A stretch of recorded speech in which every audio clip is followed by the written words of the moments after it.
रत्नागिरी जिल्हाधिकारी कार्यालयासमोर मागच्या साधारणपणे 15 ऑगस्टपासून उपोषण सुरू आहे आणि मुद्दे आहेत भटक्या विमुक्त जाती आहेत त्यांचे काही प्रश्न मागच्या 18 वर्षांपासून प्रलंबित असतील किंवा अगदी मुंबई गोवा महामार्गाचा प्रश्न आहे त्या मुद्द्यावरती उपोषण केलं जातं आहे। माझ्यासोबत उपोषणकर्ते आहेत त्यांच्याशी मी पहिल्यांदा बोलतोय आणि त्यानंतर मी इतर मंडळींकडे येईन। प्रमुख मागण्या काय आहेत आणि प्रशासनाचा रिप्लाय काय आलाय तुम्हाला?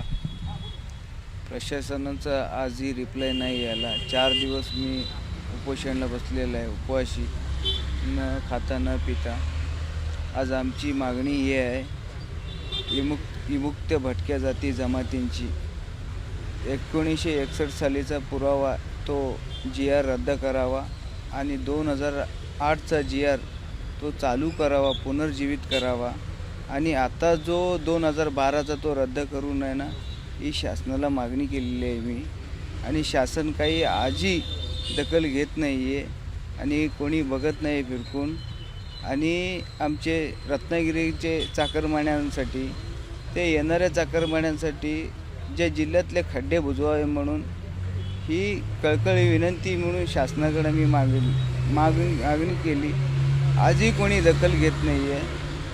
आज मी विचारपूस करावा हे शासनाने।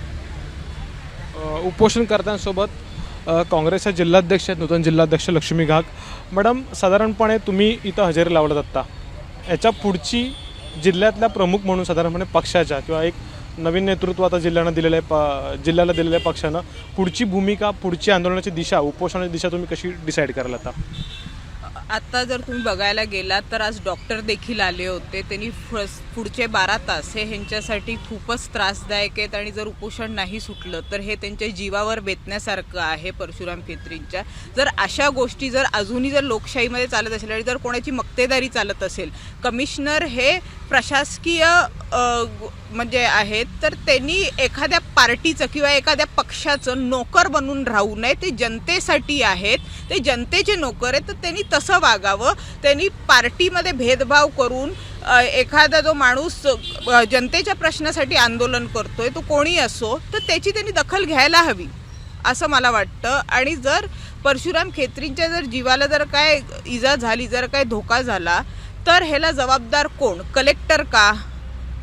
हे मला विचारायचं आहे। आणि मग त्याच्यासाठी काय करणार? जर इथे जर इतके जर लोक महाविकास आघाडीचे, काँग्रेस पक्षाचे, जनता पण इकडे सहभागी करते, कारण का खरंच जनतेला त्रास होतोय। बरीच लोक हे खड्डे आणि ह्या रस्त्याचा विषय हा गेले 10-12 वर्ष प्रलंबित आहे कमीत कमी, तर ह्याच्यावर काही ठोस होत नाहीये। म्हणून काँग्रेस पक्ष, म्हणून आम्ही त्याच्यावर आंदोलन करतोय की बाबा काहीतरी करा। लोकांचे रोज लोक कुत्र्या मांजऱ्यासारखी अक्षरशः मरतायत खड्ड्यात पडून, त्याचा कुठेही रेकॉर्ड नाही, काय नाही। नॅचरल डेथ बऱ्याच ठिकाणी दाखवली जाते, ही वस्तुस्थिती आहे, ही तुम्हाला लोकांना देखील ही ज्ञात असेल। तर ह्याच्यावर काहीतरी इलाज झाला पाहिजे, रस्ते नीट झाले पाहिजेत। आणि ह्यासाठी जर परशुराम खेत्री जर बसले, आता त्यांच्या जीवावर बेतेल जर पुढच्या 12 तासात जर त्यांचं उपोषण, कारण का ते न खाता पिता बसले। डॉक्टर मगाशी येऊन गेले, डॉक्टरनी फक्त वर्बल सांगितलेलं आहे, त्यांनी काही लेखी दिलेलं नाही आहे। म्हणजे प्रशासन, सरकारची किती भीती आहे प्रशासकीय अधिकाऱ्यांना, पण सरकारची एवढी भीती, एवढी मक्तेदारी की तुम्ही एखाद्याच्या जीवावर सारखे खेळता, हे चुकीचं आहे। हे मागे बऱ्याचशा त्या शेतकऱ्यांबरोबर पण असंच दिल्लीत झालेलं होतं आणि हे आता हे बंद झालं पाहिजे, कारण का नाही तर जनता घाबरते। पण जनतेचा आता प्रकोप आता वाढत चाललाय आणि जनता आता रस्त्यावर येईल आणि काँग्रेस पक्ष आणि महाविकास आघाडी आता ह्याच्यातून मागे आता येणार नाही। आता आम्ही जनतेचे प्रश्न मांडू, असेच आम्ही रस्त्यावर आंदोलन करू। जर प्रशासनासारखं वागलं नाही तर काँग्रेस पक्ष हा नक्कीच रस्त्यावर उतरणार आणि महाविकास आघाडी, इंडिया ब्लॉक, आम्ही जनतेचे प्रश्न घेऊन आम्ही रस्त्यावर असू। तर साधारणपणे काँग्रेसची भूमिका ही आत्ताच्या घडीला तरी आक्रमक आहे। अर्थात याच मुद्द्यांवरती पुढच्या काळामध्ये काँग्रेस कशा पद्धतीने हा प्रश्न हाताळतं हे देखील पाहावं लागेल। अर्थात प्रशासन असेल किंवा स्थानिक राज्यकर्ते यांचा रोल पुढच्या काळामध्ये हा अधिक स्पष्ट असणार आहे।